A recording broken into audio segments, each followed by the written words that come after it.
Okay, so basically this particular episode relates to the history of this channel and why it came into existence in the first place. So I wanted to give a general idea of what LNG or local national global is and why I created this particular channel in 2012.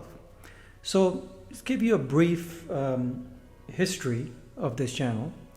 In 2012, in Albuquerque, New Mexico, there was a community access channel that was running for many years. And what this was a channel provided by Comcast cable in the early 80s. So community members could actually create content and local content. And it was basically on the ideas of free speech.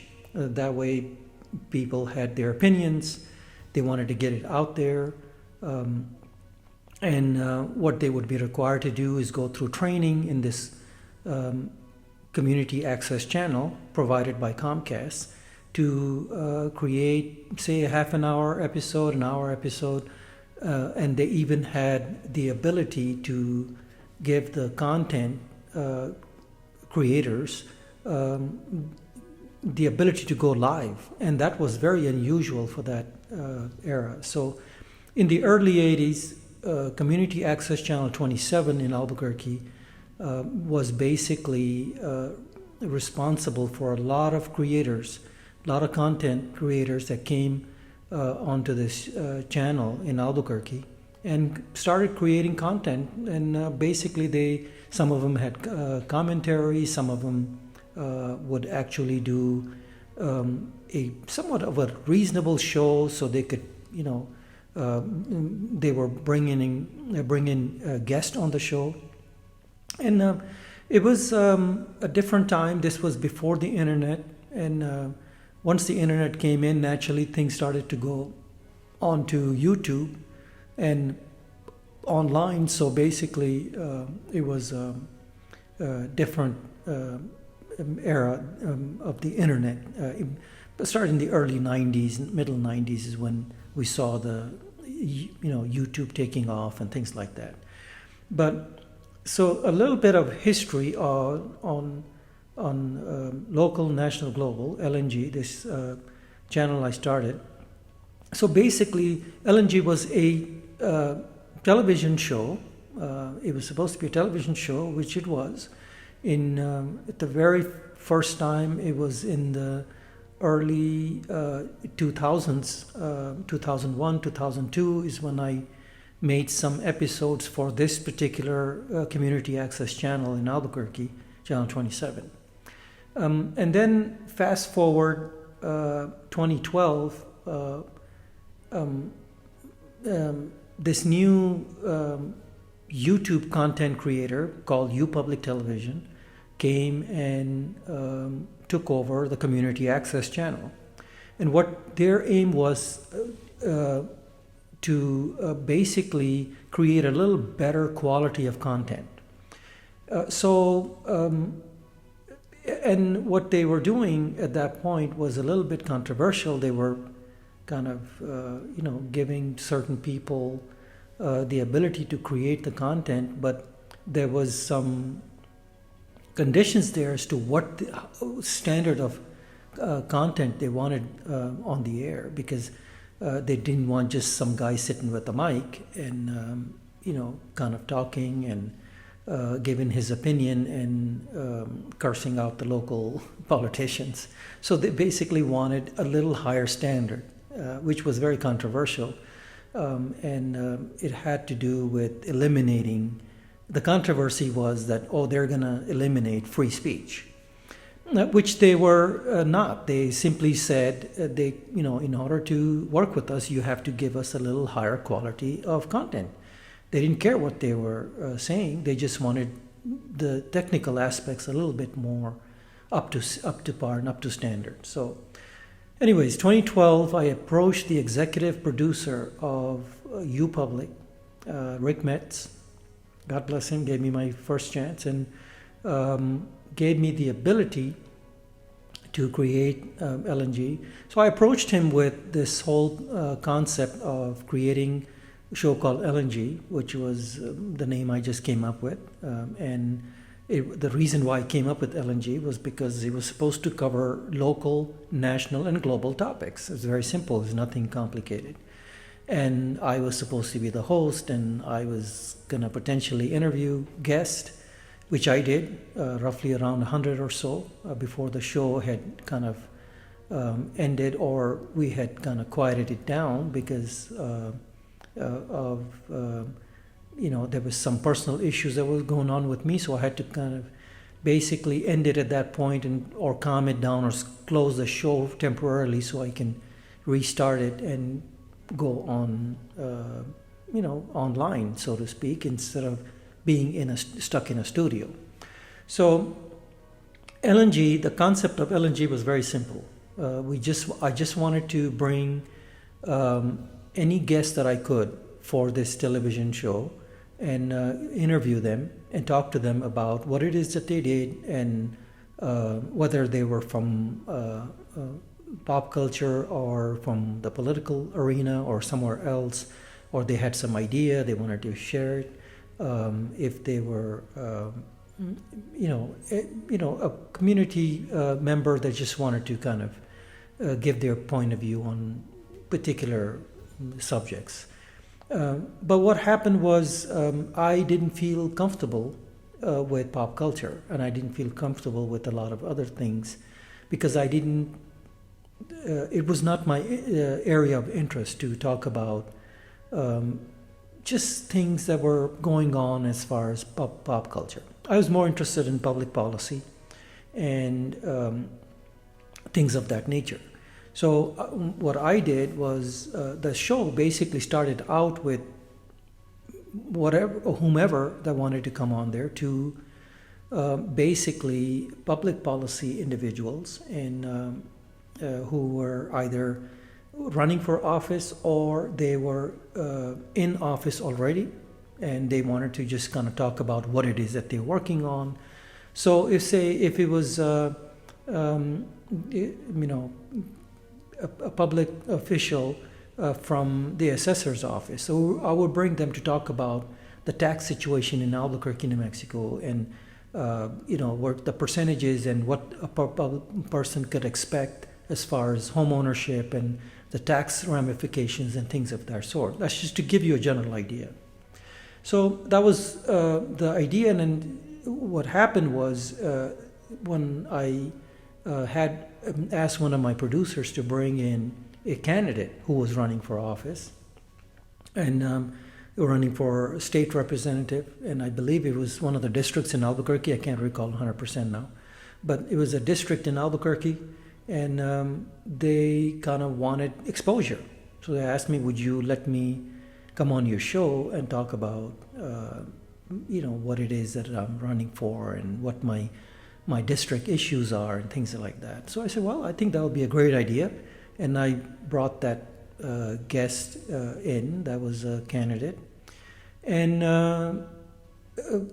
what happened from that was it created a chain reaction of other candidates that wanted to be on the show because they saw that this particular individual that came in and got, say, half an hour of the airtime basically got free advertisement. That's the way their opponents saw it. So if I brought a candidate, then immediately thereafter I had to look for their opponent and bring their opponent.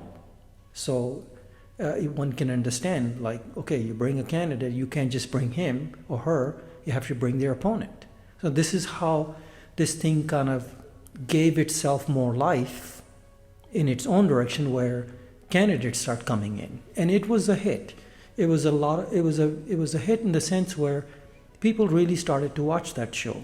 And how I know is people comment to me on the street and say, hey, I saw this candidate such and so, why don't you ask him this, or why don't you ask him that, or things, they would, how general public makes the comment. So here's how that show evolved. The show evolved into a whole bunch of candidates coming in and talking about their policy positions, why they got into And at one time I got really, really good at it, where I became so efficient. I would know exactly what to ask them. I expected them to have certain information about their district, and that if they really were serious and they were a serious candidate, that they would need to know what their district needs are and what it is that they needed to accomplish, versus someone just was feeling like they needed to get their name on the ballot and wanted to run for office. So the show evolved pretty nicely, and we had roughly around 100 guests that I brought in. Most of them, believe it or not, were candidates running for office. Being that my area is public policy, I was really into that whole aspect of bringing candidates in and talking about their district issues and what they aim to accomplish. So this is how the show evolved. And then, as I said, by 2014, we had done approximately 100 episodes. And we decided at that point, my son was going into the university, and he was in first year of his undergraduate. Prior to that, he was helping me produce this show with the help of some of the others that were working with me on this show. So my son, Sonny, he was instrumental in producing this show. I give him a lot of credit for it. Once he was in his undergraduate years, I had to kind of slow it down. That way he can get to his studies and he won't be distracted with the television show. And then I calmed it down, so we closed the show in hopes that we would pick it up a year or two, maybe into the future.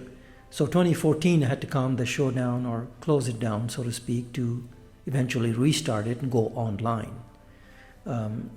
stream it online. So it was a process, but one thing led to another. There was some personal issues there. I had to keep moving it forward. And then this several years later, post-COVID era, we had to have 2.5 years of COVID there.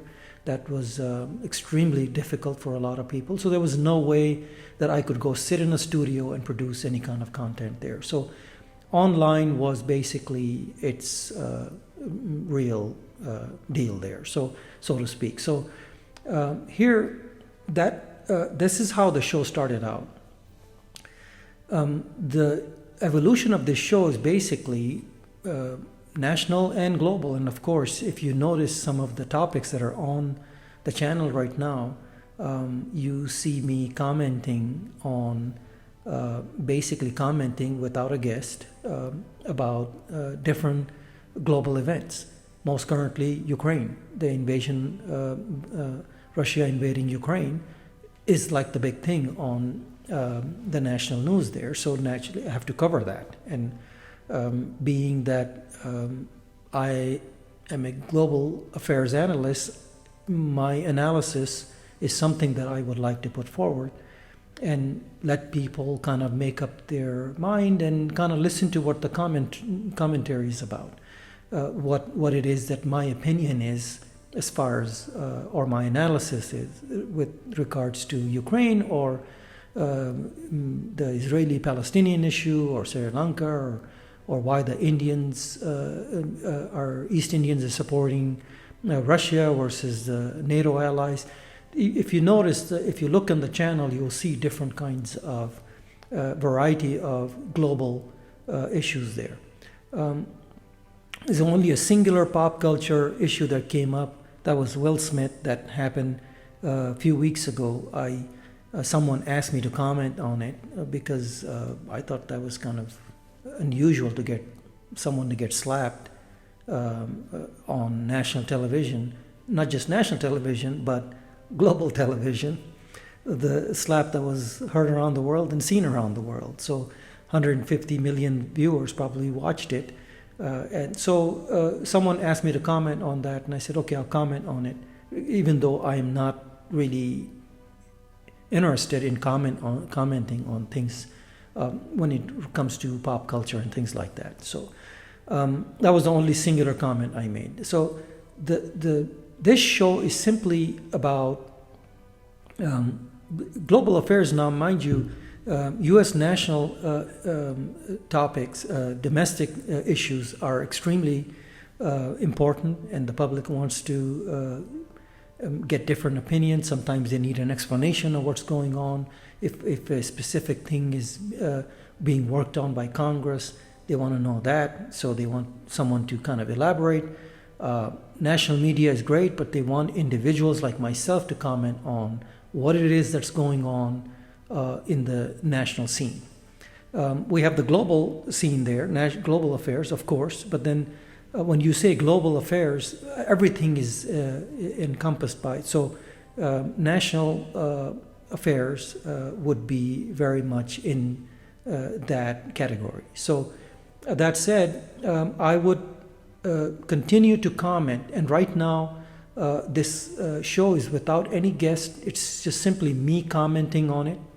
So I would love to have your support, and those of you who are watching, would ask you to subscribe and help the channel. That way we can take it forward. And if things escalate in the global scene, like Ukraine, if Ukrainian invasion is not localized and it kind of spreads into different parts of Europe, then naturally everyone would be screaming for any kind of point of view in what's going on. And if you see, I have made a lot of videos on Ukraine and the Ukrainian situation there, and the whole invasion by Russia, and what's going on and how things are transpiring in that area there of the world. So it is important to us that you subscribe, and you wouldn't see me asking for help in every single video, but this one kind of gives you a general idea of what the show is about. So it's about global events, global affairs, my analysis on any topic in the globe, as far as the current events that are happening, whether it's a war or some other situation that's that's happening or might happen. Sometimes you would see me give predictions about what it is that I think could happen in a specific scenario. So would love to have your support, and asking for it now, because it's very difficult for me to ask in every single episode. So I would really appreciate it if you click and subscribe after you watch this particular episode that gives you the general idea of what LNG, or local, national, global show is about, and who this person is and why they're commenting on it, on specific topics and things like that. So that way, anytime I create a new video, you'll get the immediate alert first. So if you did the notification bell, that'll be awesome. And I truly appreciate everyone supporting me with this channel, and we hope to grow it. With your support and with your help, I think we can turn it into several thousand subscribers, even more, possibly at some point go even higher than that. But right now it's an early start, and basically there have been only like few episodes, maybe 30, maybe 50 episodes that have been done. So I'm looking for everyone's support, so we could continue to grow this channel. And of course, without your help, I can't do it. So I would need I'm desperate for everyone's help in order to get this channel going. So I appreciate you subscribing and clicking on the notification bell and all that. And that said, even if I didn't thank you in every episode, I am thanking you now for clicking on subscribe button and the notification bell. So that said, I think that gives you a general idea on what LNG is about and what it is. It's not entertainment. It's not pop culture. It's not current events locally or even domestically in the United States. It is more issues that are really necessary for the public to know. So if give you an example nationally, when this particular bill that was held up by the two senators in in Congress,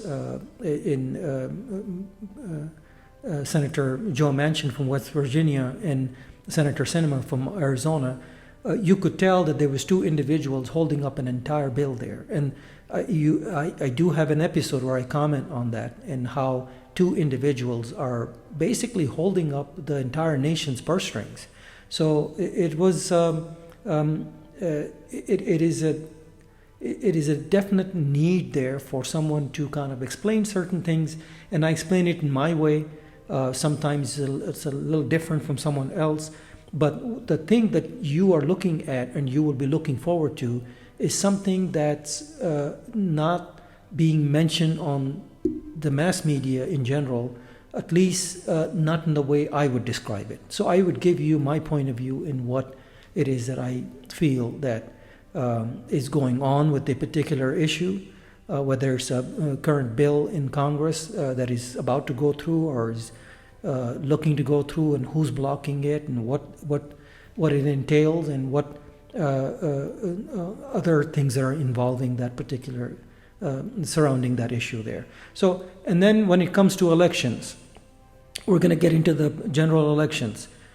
Before the general, we got the basically the midterms. So I'll be commenting on the midterms and what's going on, who's winning, who's losing, and what it means to you, the general public, the viewer, in your state or other states, if a particular individual has lost or won or what have you. So, right now we don't know who the players are in 2024.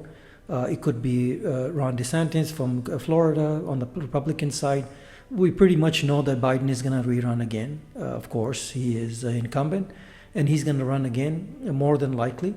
So but you can never say for 100% that he is going to. He may actually decide to hang it and let Kamala Harris take the lead there, so to speak, and that's the possibility. And I'm giving you that prediction right now. So that's my analysis of it. I don't want you to feel that this is someone else telling me this. This is my own analysis from my own independent research that I think Biden might hang it and let Kamala Harris take the lead and be the Democratic nominee there. It's a possibility, not to say that it could happen, is what I'm saying. So the midterms, after the midterms, then you're looking at the general election cycle. In between now and the general election cycle, the whole world could change. There's a zillion things that could happen nationally, globally, because of the Ukrainian war. Who knows what could transpire in the world? The players are changing. NATO is looking to expand. There's a lot of things involved in this. So LNG is basically my commentary, my analysis on a particular issue, whether it's local, I mean the state of New Mexico where I live currently, and then United States, domestic national issues, and then global affairs, of course. So I appreciate you giving this channel a chance. Please do subscribe and click the notification bell, and hope to see you again, and hopefully you'll support the channel. So that said, I think I would leave it at that, give you a general idea in what this show is about and what it is that or I hope to accomplish with this show, and where I aim to take it, of course, with your help. And that said, thank you again for watching, and I will see you in the next video. Please subscribe and click the notification bell. It is going to help, and I know you hear that constantly, so it's something that I have to ask as well. So I appreciate it. Thank you so much for watching.